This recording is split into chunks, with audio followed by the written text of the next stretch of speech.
నమస్కారం. పైకంతా ప్రశాంతంగా ఉన్నట్టు అనిపించిన భారత్ చైనా మధ్య ఎక్కడో ఒక మూల ఉద్రిక్తత తేలుతుంది కదా, ముఖ్యంగా ఈ నదీ జలాల విషయంలో. అవును, నిజమే. సరిహద్దులతో పాటు ఈ నీటి వనరుల నియంత్రణ కూడా చాలా కీలకమైన అంశమైపోయింది. ముఖ్యంగా బ్రహ్మపుత్ర నది విషయంలో చైనా చేస్తున్న పనులు చూస్తుంటే కొంచెం ఆందోళనగానే ఉంది. వాళ్ళు దీన్ని ఒక ఆయుధంగా వాడుకుంటారేమో అని భయాలు కూడా ఉన్నాయి. వాస్తవమే. ఇది చాలా సున్నితమైన, సంక్లిష్టమైన భౌగోళిక రాజకీయ సమస్య. హిమాలయ నదుల నీటి పంపకం ఎప్పుడూ ఈ ప్రాంతంలో సెన్సిటివ్ ఇష్యూనే. మరి దీనికి భారత్ కూడా ఏదో గట్టిగానే సమాధానం సిద్ధం చేస్తున్నట్టు వార్తలు వస్తున్నాయి కదా. అదేదో అణుబాంబు లాంటి సమాధానం అని అంటున్నారు.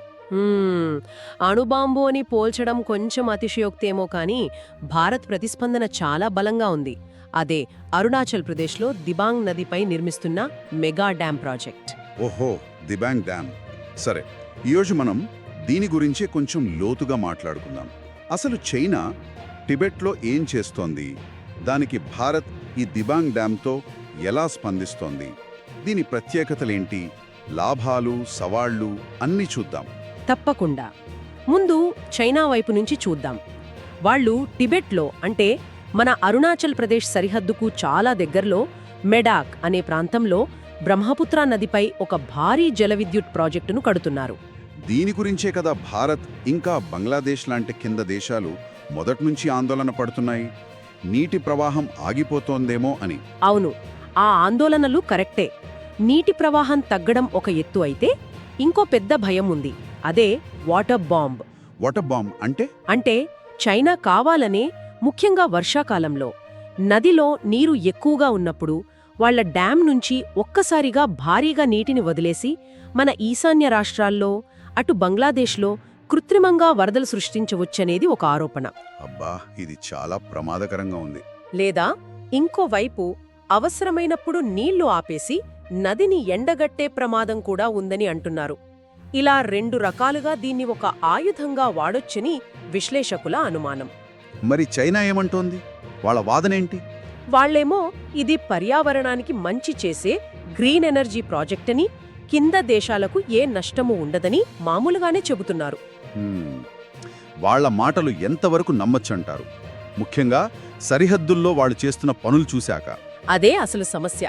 గాల్వన్ గొడవల తర్వాత నమ్మకం చాలా వరకు పోయింది. మనం ఎన్నిసార్లు మన కన్సర్న్స్ చెప్పినా వాళ్ళు డ్యాం పని ఆపకుండా ముందుకు వెళ్తుండటం చూస్తే ఆ అనుమానాలు నిజమేనేమో అనిపిస్తుంది.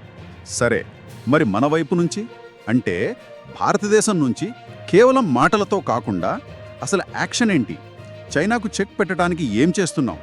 ఇక్కడే దిబాంగ్ డ్యాం పిక్చర్లోకి వస్తుంది. ఇది అరుణాచల్ ప్రదేశ్లో బ్రహ్మపుత్రకు ఉపనది అయిన దిబాంగ్ నదిపై కడుతున్న ఒక భారీ మెగా మల్టీపర్పస్ ప్రాజెక్ట్. ఓకే, దీనికి మొన్న ప్రధాని గారు శంకుస్థాపన కూడా చేశారు కదా, ఎప్పట్లోగా పూర్తవుతుందంటున్నారు? అవును, గత ఏడాదే శంకుస్థాపన జరిగింది. టెండర్ ప్రకారం చూస్తే సుమారు 91 నెలలు, అంటే ఒక 2032 కల్లా పూర్తి చేయాలనేది టార్గెట్. 91 నెలలు అంటే దాదాపు 7.5–8 సంవత్సరాలు. పెద్ద ప్రాజెక్టే. దీని ముఖ్య ఉద్దేశ్యం ఏంటి? కేవలం కరెంటా, లేక ఇంకేదైనా ఉందా? 2 ప్రధాన ఉద్దేశ్యాలున్నాయి. ఒకటి, భారీ స్థాయిలో విద్యుత్ ఉత్పత్తి చేయడం. 2, చైనా ఒకవేళ నిజంగానే దురుద్దేశంతో వాళ్ల డ్యాం నుంచి నీటిని ఒక్కసారిగా వదిలినా ఆ వరద నీటిని నిల్వ చేసుకొని ప్రభావాన్ని తగ్గించడం. ఓ, అర్థమైంది. అంటే చైనా వాటర్ బాంబ్ వెయ్యాలని చూస్తే ఆ నీటిని మన ఈ దిబాంగ్ డ్యాం రిజర్వాయర్ పీల్చుకుంటుందన్నమాట. సరిగ్గా అంతే. ఇది పూర్తయితే చాలా పెద్ద రిజర్వాయర్ ఏర్పడుతుంది.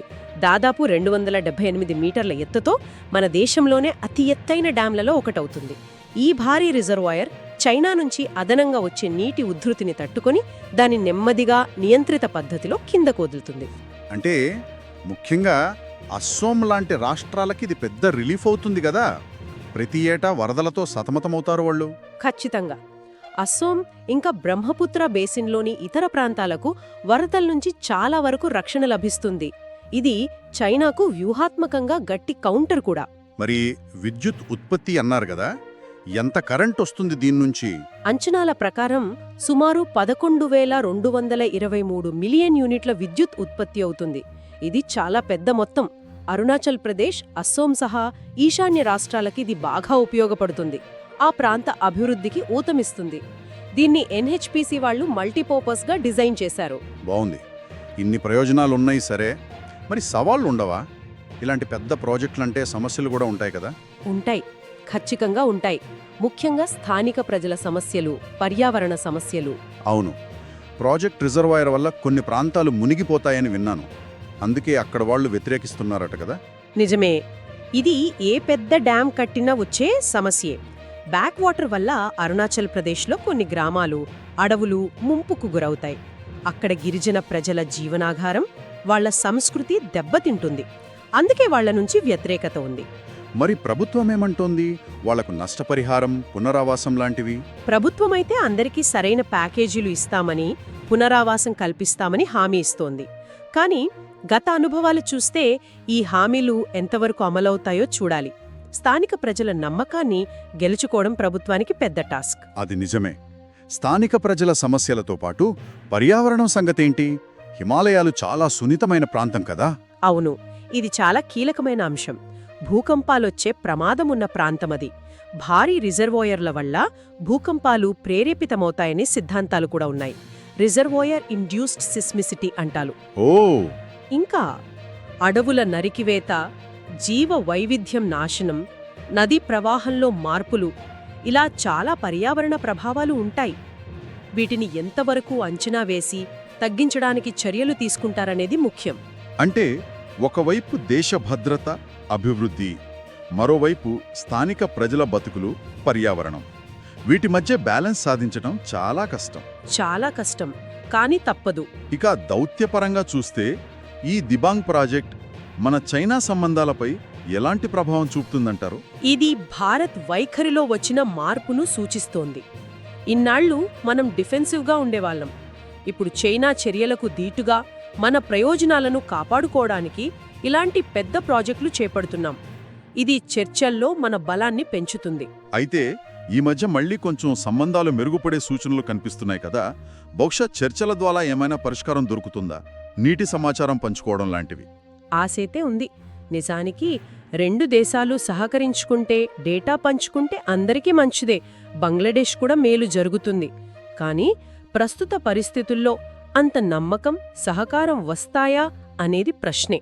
అందుకే చర్చలు జరుపుతూనే మన వైపు మనం ఇలాంటి ప్రాజెక్టులతో సిద్ధంగా ఉండటం అవసరమన్నమాట. అర్థమైంది. మొత్తం మీద చూస్తే ఈ దిబాంగ్ మెగా డ్యామ్ అనేది చైనాకు ఒక చెక్ పెట్టడమే కాదు, మన ఈశాన్య ప్రాంతానికి విద్యుత్, వరద రక్షణ ఇచ్చే ఒక కీలకమైన ప్రాజెక్ట్. కానీ దానితో పాటే కొన్ని సవాళ్లను కూడా మోసుకొస్తోంది. అవును, ఆ సవాళ్లను, ముఖ్యంగా స్థానిక ప్రజల సమస్యలను, పర్యావరణ అంశాలను జాగ్రత్తగా పరిష్కరించుకుంటూ ముందుకు వెళ్ళాలి. అప్పుడే దీని పూర్తి ప్రయోజనాలు అందుతాయి. ముగింపుగా ఒక ఆలోచన. ఇప్పుడు చైనా కడుతున్న మెడాక్ డ్యామ్, మనం కడుతున్న ఈ దిబాంగ్ డ్యామ్ రెండూ పూర్తయ్యాక ఈ సున్నితమైన హిమాలయ ప్రాంతంపై వీటి మొత్తం ప్రభావం ఎలా ఉంటుంది? ముఖ్యంగా పర్యావరణంపై. అలాగే ఈ రెండు డ్యాంల వల్ల కింద ఉన్న బంగ్లాదేశ్పై ఎలాంటి ప్రభావం పడుతుంది? దీని గురించి మనం ఇంకా లోతుగా ఆలోచించాల్సిన అవసరం ఉందేమో కదా? ఖచ్చితంగా. ఇది చాలా ముఖ్యమైన ప్రశ్న. తక్షణం అవసరాలు తీర్చుకుంటూనే దీర్ఘకాలిక పర్యావరణ ప్రభావాలను, దిగువ దేశాల ప్రయోజనాలను కూడా దృష్టిలో పెట్టుకోవాలి. ఈ రెండు ప్రాజెక్టుల సమష్టి ప్రభావం, క్యూములేటివ్ ఇంపాక్ట్పై ఇంకా ఎక్కువ అధ్యయనం జరగాలి. ప్రాంతీయ సహకారం పెరిగితేనే ఇలాంటి క్లిష్టమైన సమస్యలకు సరైన, స్థిరమైన పరిష్కారాలు దొరుకుతాయి. భవిష్యత్తులో ఈ దిశగా ఆలోచించడం చాలా అవసరం.